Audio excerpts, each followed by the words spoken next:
මේ දවස්වල මාතෘකාව තුමා දන්නවනේ මේ කිශෝරගේ මේ විශ්‍රාම කාල වැඩිකින් සම්බන්ධ ඒ කතාවේදී දැන් අපි දැක්කා මේ නීති සංගමයේ කට්ටිය ජනාධිපතිවරයා තමයි කියලා කතාවේදී වචනයක් කියවන අවධානයක් ගන්නද අවදානමක් ගන්නද ඒක ඔබතුමා කියන්නේ මොකක්ද හරි වචනේ මොකක්ද වචනේ කෙසේ වෙතත් මෙතන ගැටලුව ක්‍රියාව.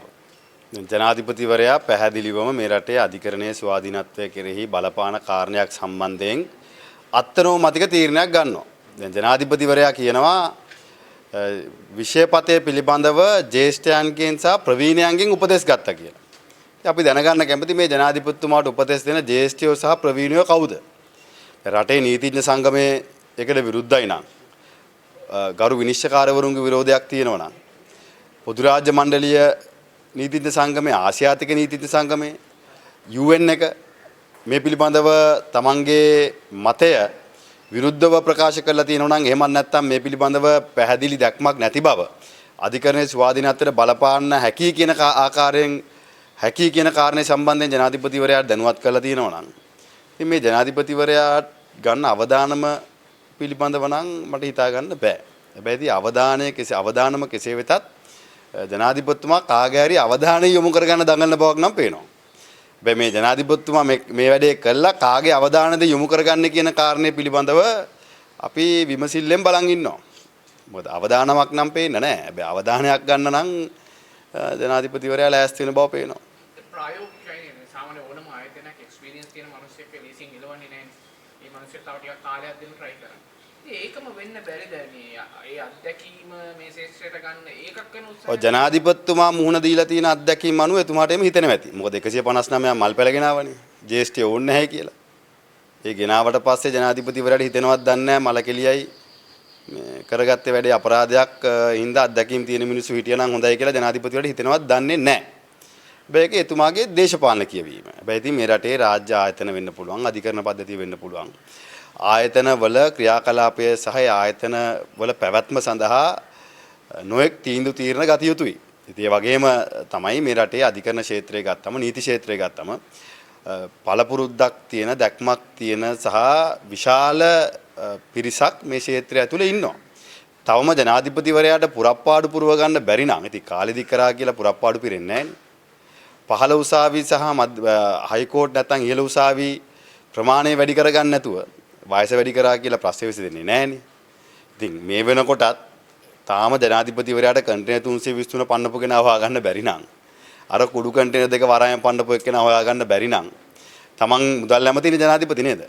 මේ රටේ මුදල් ඇමතිවරයා ඉන්නේ අනුර කුමාර දිසානායක ජනාධිපතිවරයා.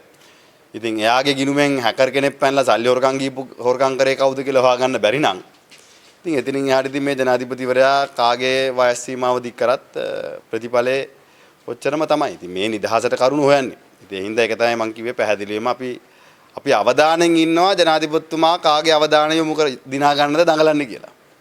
මේ අතන කොහොමද මේ ජනාධිපතිතුමා සාමාන්‍ය ඕනම පාර්ශ්වයක සාකච්ඡා තියෙනවා. දැන් වැළුවම නීතිඥ සංගමය ඉහිලෙතුමත් එක්ක කතා අපි දැක්කා. එතුමා වුන් එක කතා කරලා හොඳට කියන කතාව ඇත්ත පැහැදිලි කරා.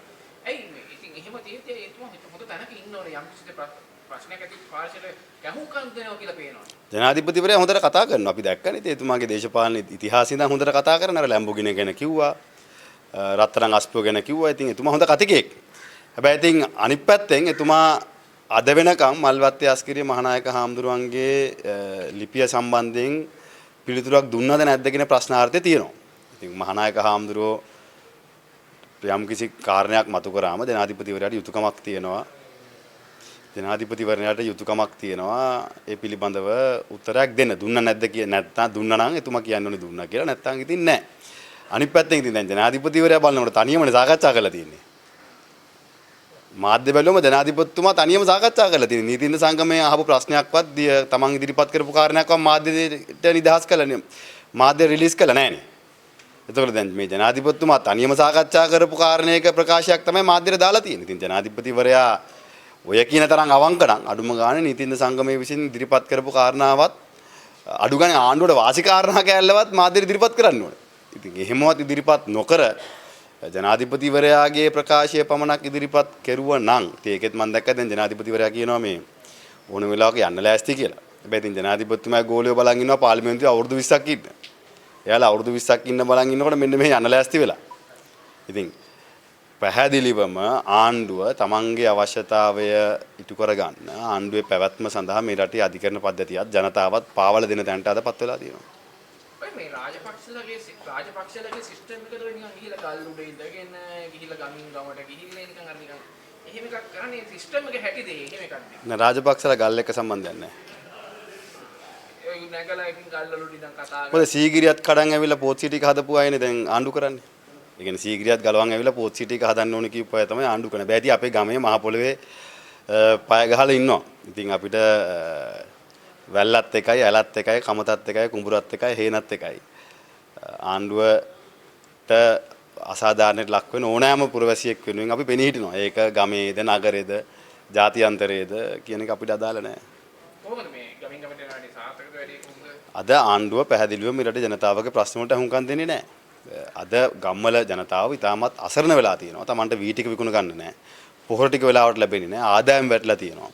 තවත් පැත්තෙන් පහුගිය දිත්වා කුණාටු වෙලාවේ නාය ගීපු, කඩන් ගීපු, වැව් වමුණු, ඇලවේලි, නිවාස ඉදිකරන ආණ්ඩුව මැදිහත් වෙලා නැහැ තාම. ඒ වගේම තමයි මේ රටේ කර්මාන්ත ශාලා වැහෙනවා. ඉතින් රැකියා හිමි වෙනවා. ඉතින් මේවට ආණ්ඩුව උත්තරයක් දෙන්න ඕනේ. ඉතින් උත්තර දෙන්නේ නැතුව රාජපක්ෂලට බැන බැන හිටියා කියලා ඉතින් ප්‍රශ්න විසඳෙන්නේ නැහැ. කොහොමද අනුරාධපුර සල්ගාතු වැඩි කොහොමද සෝදානම් වෙන්නේ ඉඳලා කොහොමද?